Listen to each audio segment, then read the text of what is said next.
everyone, my name is Paris. I'm the author of the Magi trilogy, and in today's video, I have 5 tips that I believe every writer should know regardless of whether they plan to publish, they're writing just for fun, or anything in between. Tip number 1 is Command/Control F. It kind of depends on if you have a Windows or a Mac for this one, but this command will allow you to search for any word or phrase in your document.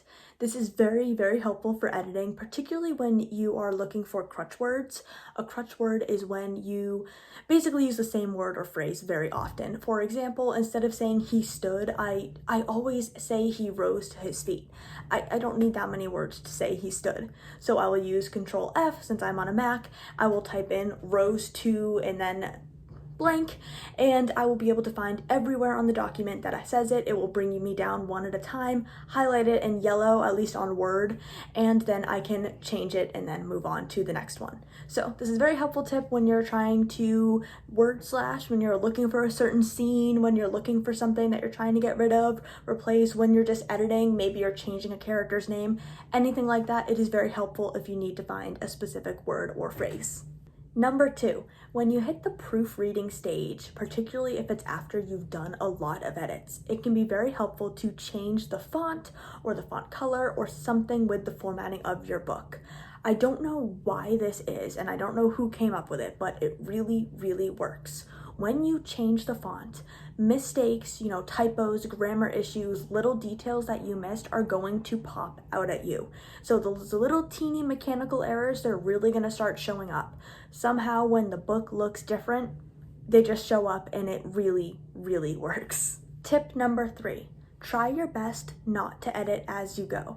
This can be hard to do, we are all guilty of it, but editing as you go only slows down your progress. You can always go back and edit later, and you could apply the logic, well, I can go back and edit anytime, so I'm gonna edit right now as I go.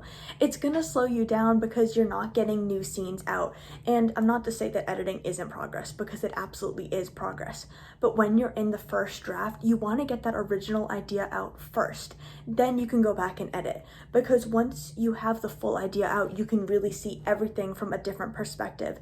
Then if you only have half the book written and you're editing the first half, well, you don't know what's going to happen next. Maybe something is going to change. Maybe there is a plot hole that you're not realizing yet, that you're kind of not making worse, but it's kind of just interrupting everything, and then your book is going to be somehow in different stages at the same time. It can be hard to not do, it can be very tempting, and at times maybe it is necessary to edit as you go, but for the most part, try not to edit as you go. Tip number 4, fanfiction, AUs, headcanons are a fantastic way to practice your writing, particularly when you're first getting started. I know I started with writing fanfiction and headcanons, and I can really see how it benefited me in the long run. I know sometimes people think that, fanfiction isn't real writing. First of all, I do think it's real writing. You're writing a story, writing is writing, no matter whether your original characters or not. As long as you're not taking credit for the characters and saying this is your own fully original idea, go ahead and do it. It's fun and it's great practice because it gives you the ability to play around with characters, with different tropes, with different plots, with different worlds that have already been built.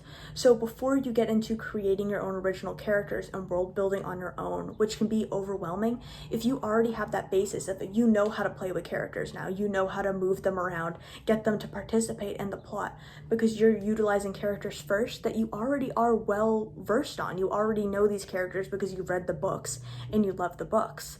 And I think it's a great practice just because it gives you practice. So when you get onto writing your own books and you're creating your own original characters, you already have that foundation that you can then be like, all right, I know how to utilize a character. I just need to make that character. So I think that fanfiction is valid. I think it's real writing, and I think it is great practice. Tip number 5. If you are the type of person who likes to print out a physical copy of their book for editing, and I'm talking about like the 8.5 by 11 size pages, actual computer size pages that you can physically touch, you can physically scratch out on and write on, KDP proofs are a high quality and affordable option. When I published the Magi, I printed out my editing version at a office supply store, and I got a great deal on it. It cost $30 just to print it all out. It was high quality paper, it was good, it was fast. I was able to walk in and then walk out with the book. It's a great option. it is way more expensive than other options out there. Plus, I also had to hole punch all of those pages by myself, which took a lot of time. These KDP proofs, which are formatted and not formatted, but they're sized 8.5 by 11, cost $15, less than $15 with shipping. For all of this, high quality, it's bound, it's prettier because, you know, it's an actual book. It's exciting because it's an actual book. It's easier because the books are bound, the pages are bound together. I actually lost chapter 3 of my editing proof at one point, and I couldn't find it because I was removing the chapters. I found it, but this, it's bound together, it's easy, it's high quality, it looks professional, and it's affordable. There are other printing places out there. There is Barnes & Noble Press. There's other locations to get it. In my experience, KDP has been the most affordable. So, you want to print out your book? KDP is your way to do it. Thank you for watching this video. I hope at least one of those tips was helpful to you. And if you go forward and utilize any of them, I would love to hear how it went in the comments. Thank you again for watching. Do not forget to subscribe. And whatever time it is, whether it's morning, evening, or night, have a great day.